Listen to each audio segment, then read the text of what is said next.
আসসালামু আলাইকুম। আমি শান্তাস কিচেন থেকে আপনাদের স্বাগতম। আমি আজকে আপনাদেরকে চিকেন ফ্রাই করে দেখাবো। আমি এই যে মুরগি ভালো করে সাইজ করে ধুয়ে কেটে নিয়েছি।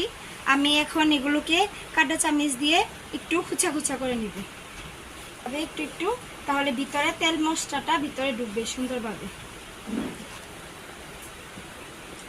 এই যে সুন্দর করে কাঁটা চামচ দিয়ে খুচা খুচা করে নিয়েছি। এখন আমি এগুলোর মধ্যে আমার যে ঘরে ছিল উপকরণ ওগুলা আস্তে আস্তে সব কিছু দিয়ে দিব। এখন আমি এর মধ্যে জিরা বাটা 1 চামচ, মরিচের গুঁড়া, রসুন বাটা, আদা বাটা আর পরিমাণ মতো লবণ।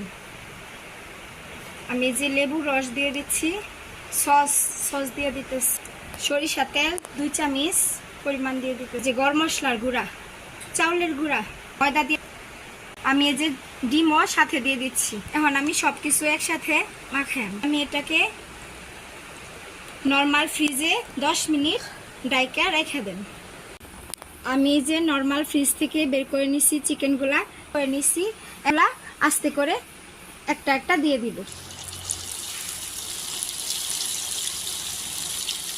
জালটা কমিয়ে দিচ্ছি, এক সাইড হয়ে গেছে।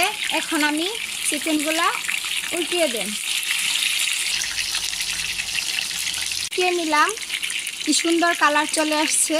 এখন আমি এগুলাকে নামিয়ে নেব।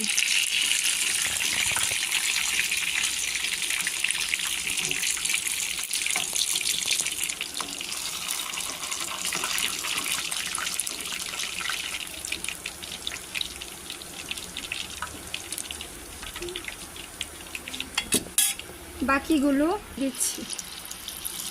আপনারা চাইলে আরও ছোটো করেও কাটতে পারবেন। অল্প খরচে ঘরের তৈরি উপকরণ দিয়ে আমি চিকেন ফ্রাইটা খুব সহজেই তৈরি করে ফেললাম। আপনারা এইভাবে মেহমান আসলে বা নিজের বাচ্চাদেরকে বিকেলবেলা এইভাবে নাস্তা তৈরি করে দিবেন। খুব সহজেই চিকেন ফ্রাই হয়ে যাবে। আর আমার ভিডিওটা যদি আপনাদের ভালো লাগে তাহলে একটা লাইক, কমেন্ট এবং শেয়ার করে দিবেন।